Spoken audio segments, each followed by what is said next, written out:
ഇത്തവണത്തെ ലോക്സഭാ തിരഞ്ഞെടുപ്പിൽ രാജ്യത്തെ സ്ത്രീ വോട്ടർമാർ ബിജെപിയെ പിന്തുണച്ചിട്ടില്ലെന്നാണ് CSDS സർവേകൾ വ്യക്തമാക്കുന്നത്.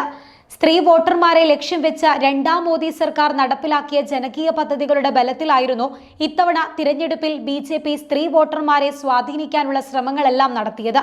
എന്നാൽ CSDS സർവേ ചൂണ്ടിക്കാട്ടുന്നത് ബിജെപിയുടെ ഈ തന്ത്രങ്ങളൊന്നും വിലപോയിട്ടില്ലെന്നാണ്. ഇത്തവണ 37% പുരുഷന്മാരും 36% സ്ത്രീകളുമാണ് ബിജെപിക്ക് വോട്ട് ചെയ്തിരിക്കുന്നത്. എന്നാൽ സ്ത്രീ വോട്ടർമാരുടെ പിന്തുണ കഴിഞ്ഞ തവണത്തേക്കാൾ കുറവാണെന്നാണ് സർവേയിൽ സൂചിപ്പിക്കുന്നത്. അതേസമയം ഇന്ത്യ സഖ്യത്തിന് വോട്ട് ചെയ്തവരിൽ പുരുഷന്മാരെക്കാൾ കൂടുതൽ സ്ത്രീകളാണെന്നും ഇതേ സർവേ തന്നെ ചൂണ്ടിക്കാട്ടുന്നുണ്ട്.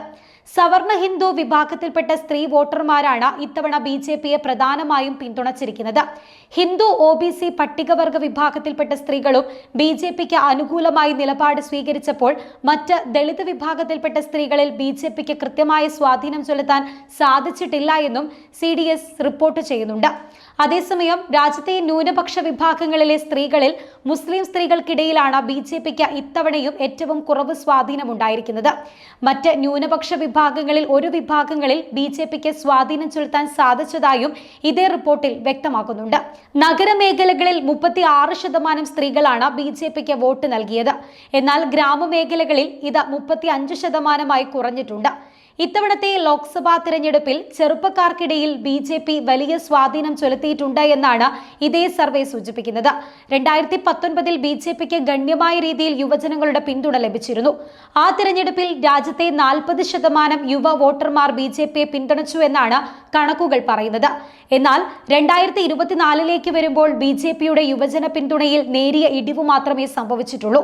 25 വയസ്സിന് താഴെയുള്ളവരിൽ 1%, 26 മുതൽ 35 വയസ്സ് വരെ പ്രായമുള്ളവരിൽ 2% കുറഞ്ഞിട്ടുണ്ട്. 2019 20% യുവ വോട്ടർമാർ കോൺഗ്രസിനെയാണ് പിന്തുണച്ചത്. 2024 കണക്കുപ്രകാരം 1% അധികമായി ഇത് വർദ്ധിച്ചിട്ടുണ്ട്.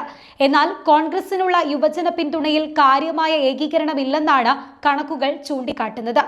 ഇന്ത്യ മുന്നണിയുടെ ഭാഗമായി കോൺഗ്രസിന്റെ സഖ്യകക്ഷികൾക്ക് 12%-ഓളം യുവാക്കളുടെ പിന്തുണ ലഭിച്ചിട്ടുണ്ട്. ബിജെപി സഖ്യകക്ഷികൾക്ക് ലഭിച്ചതിനേക്കാൾ വളരെ കൂടുതലാണിത്. യുവാക്കളുടെ വോട്ട് വിഹിതത്തിൽ ഇന്ത്യയും NDAയും തമ്മിലുള്ള വിടവ് നികത്താൻ ഇത് സഹായിച്ചിട്ടുണ്ട്.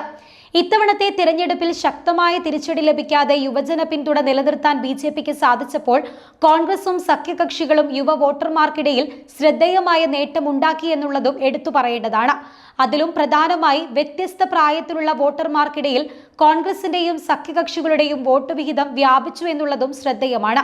എന്നാൽ പ്രായമായവരെക്കാൾ യുവാക്കളെയാണ് ബിജെപി ആകർഷിക്കുന്നു എന്നുള്ളതും കണക്കുകൾ ചൂണ്ടിക്കാട്ടുന്നുണ്ട്.